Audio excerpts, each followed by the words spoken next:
Welcome to the Slop Farm. Enjoy the video. You start by confirming WhatsApp is up to date and you have the image you want in your phone gallery. This avoids permissions or format problems later. Once done, open WhatsApp, tap Settings, and go to Chats. You choose the wallpaper source now because it changes which next options appear.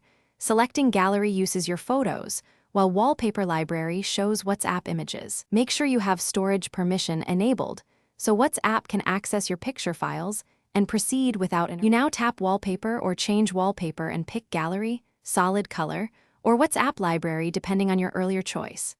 Next, crop and position the image so important parts aren't hidden by chat bubbles.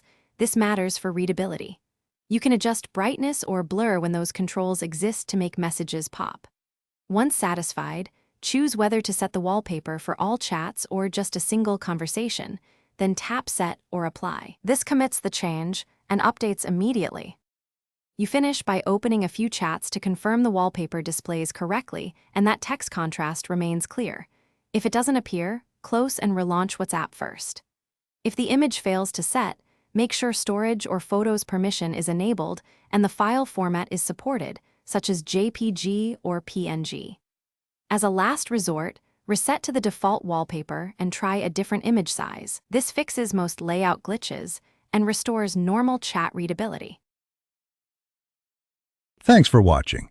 Consider subscribing if we helped you today.